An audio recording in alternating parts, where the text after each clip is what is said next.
Good day, guys. Today we will be designing a dimensional model for Uber ride data using a star schema. So let's understand how to build this. So we are given a transactional data. Before going deep into this, we will just understand some basics. So there are two things to build a dimensional model. They are called facts and dimensions. So facts are simple. It is numeric data.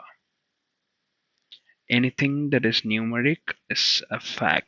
Fact is a numeric data. For example, customer ID, uh, product ID, cost, duration, all these things comes under facts.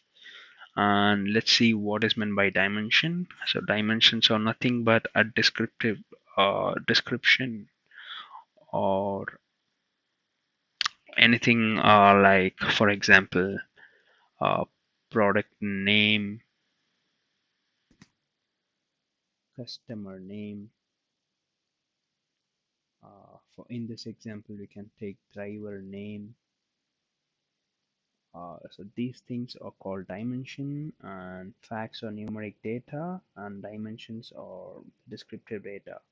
So let's understand what is meant by star schema. As you can see, there is a fact at the center surrounded by multiple dimensions. So this is what is called a star schema, and using this we will be building a dimensional model. So we'll just go to star schema here. Once when you're given a data like this, the first thing that you should do is to have a look at the names. So you can easily identify this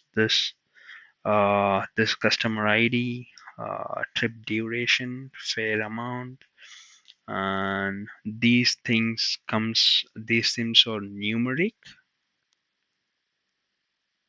and it comes under facts.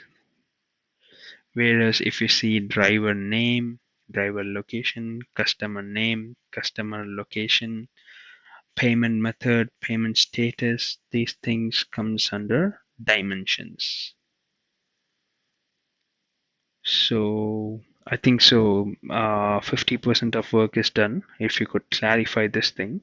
So a fact will be at the center surrounded by, so I can see there is a payment. So a payment dimension, so it should be dime payment. I can see customer name, customer location, customer ID. So there should be something called dime customer, which will have all the descriptive data about the customer, and its primary key will be linked to the fact table as a foreign key.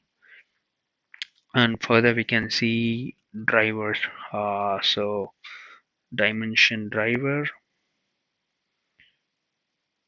and there is another thing that is date, timestamp.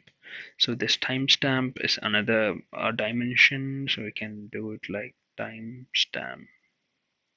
So this is how you actually make a star schema. So this is called star schema because, as you can see, this follows a structure of star. So that's why this is I'm sorry about this. That's why this is called star schema. So now we will just move further to understand the fact table. So as discussed before, you can easily see the ride ID, driver ID, customer ID, trip duration, fare amount, payment ID, time ID. So all these things comes under a numeric data. You can easily see all this are numeric, and it represents facts.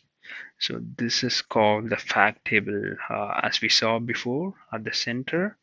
So the center of fact table comes all this numeric data, and now we will go to the dimensions one by one. First, we saw the dimension driver, which has the driver ID, which is a primary key here, driver name, driver location, which are two descriptive things. So this is one of the dimension. Next is dimension customer. As you can see, customer ID is a primary key here, customer name, customer location. So this customer ID will be a foreign key in the fact table. And you can see another categorical variable present in the transactional data, which is payment, payment method, payment status. So this is another dimension. As you can see, we discussed about the timestamp, and you can see that this was the actual data in the transactional table, and we have just split that into day, month, and here these are actually the useful informations. So this is how you have to build a dimensional table using the given transactional data. So I hope I've added some value to your time. So this is how we do a dimensional modeling with the given data that we have. It's very easy. If you have any doubts, please post it in the comment section and we'll just go through that. Thanks for your time.